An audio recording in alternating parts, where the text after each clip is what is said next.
America नाकाम, तुर्की Saudi out of picture. तुर्की और Saudi अरब की कोशिशें भी बेकार। अब गाजा में असली शांति लाएगा ईरान। क्या गाजा में ईरान बन गया है गेम चेंजर? तुर्की सऊदी नहीं बन पाया बिचौलिया, ईरान को डील में क्यों किया गया शामिल? हमास और इजराइल के बीच चल रहे संघर्ष में एक नया टर्निंग पॉइंट आया है, एक नया मोड़ आया है। ईरान अब सीधे इजराइल के साथ वार्ता करेगा, सीधे बातचीत करेगा। ईरान अब सीधे इजराइल से बातचीत करेगा, कोई मीडिएशन नहीं होगी। अब सीधे 1 to 1 इजराइल से डील करेगा ईरान। अमेरिकी राष्ट्रपति ट्रंप ने इस बात की पुष्टि की है। तुर्की और सऊदी अरब की मीडिएशन यानी कि मध्यस्थता की कोशिशें बुरी तरीके से फेल हो गई हैं, अनसक्सेसफुल हो गई हैं, विफल हो गई हैं और इसके बाद ईरान की भूमिका अब इंपॉर्टेंट हो गई है। इससे गाजा के पुनर्निर्माण, गाजा के रीस्ट्रक्चरिंग में, रिक्रिएशन और भविष्य की सरकार पर ईरान का प्रभाव पड़ सकता है। जो भी गाजा में फ्यूचर गवर्नमेंट पड़ेगी उसमें ईरान का सीधा सीधा दखल होगा। हमास और गाजा में पीस ट्रीटी यानी कि शांति डील को लेकर अब नया अपडेट आया है और अपडेट यह है कि अब हमास की तरफ से ईरान ने मोर्चा संभाल लिया है। ईरान अब शांति पर सीधे इजराइल से बात करेगा। अमेरिकी राष्ट्रपति डोनाल्ड ट्रंप ने पत्रकारों को यह बात बताई है। ट्रंप ने कहा कि जल्द ही युद्ध विराम पर बात बन जाएगी। ट्रंप ने कहा कि जल्द ही सीजफायर पर बात बन जाएगी। डोनाल्ड ट्रंप ने पत्रकारों से कहा कि हमारी कोशिश दोनों पक्षों के बीच शांति लाने की है। हम प्रयास कर रहे हैं और जल्द ही इसका रिजल्ट भी आप देख सकेंगे। ईरान को डील में क्यों शामिल किया गया? क्या यह मजबूरी थी इजराइल और अमेरिका की? अब तक अमेरिका, सऊदी अरब, कतर और तुर्की जैसे बिचौलियों के जरिए शांति स्थापित करने में जुटा था, लेकिन उसे कामयाबी नहीं मिल पा रही थी। पिछले दिनों ट्रंप के शांति दूत विटकॉफ ने जल्द ही समझौता हो जाने का दावा किया था, लेकिन न तो हमास ने और न ही इजराइल ने प्रस्ताव का सीधा समर्थन किया। दोनों ही मानने को तैयार नहीं थे। आखिर में ट्रंप को इस पर बैकफुट पर जाना पड़ा। देखिए, ट्रंप की आदत है अपने आप को गेम चेंजर दिखाने की, अपने आप को सिचुएशन बदलने वाला दिखाने की, अपने आप को अपर हैंड पर रखने की। लेकिन हमास और इजराइल के बीच में भी ये कोशिश ट्रंप की ओर से की गई, अमेरिका की ओर से की गई, लेकिन ऐसा कुछ हुआ नहीं। अब की बार ट्रंप को बैकफुट पर जाना पड़ा। अब ट्रंप की टीम ने सीधे तौर पर ईरान से संपर्क साधा है। कहा जाता है कि हमास को शक्ति देने में ईरान का ही हाथ है। ईरान चाहेगा तो हमास तुरंत युद्ध रोक सकता है और यही वजह है कि अमेरिका ने सीधे ईरान से संपर्क किया है। तुर्की सऊदी नहीं बन पाया बिचौलिया। देखिए, इस कवायद में सबसे बड़ा झटका तुर्की और सऊदी जैसे देशों को लगा है।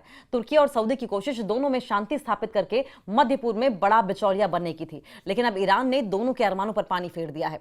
गाजा में ईरान और इजराइल के बीच अगर सीधे तौर पर डील होती है तो फिर ईरान एक बार फिर से बड़ी पिक्चर में आएगा, बड़ी भूमिका में आ जाएगा।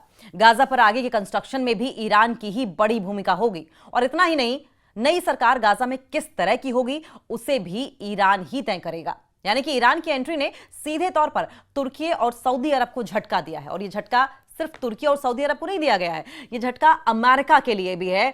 क्योंकि आप देखिए कि पहले अमेरिका ने कई देशों के जरिए, चाहे सऊदी अरब हो, चाहे तुर्की हो या इसके अलावा भी कुछ कंट्रीज से मदद मांगने की कोशिश की थी कि इजराइल और गाजा वाले मसले को सॉल्व कर लिया जाए, जिसका कि सीधा फायदा जिस तरीके से उठाता रहा अमेरिका उठाए। लेकिन अब की बार ऐसा हुआ नहीं, ना ही इजराइल माना, ना ही गाजा से हमास माना।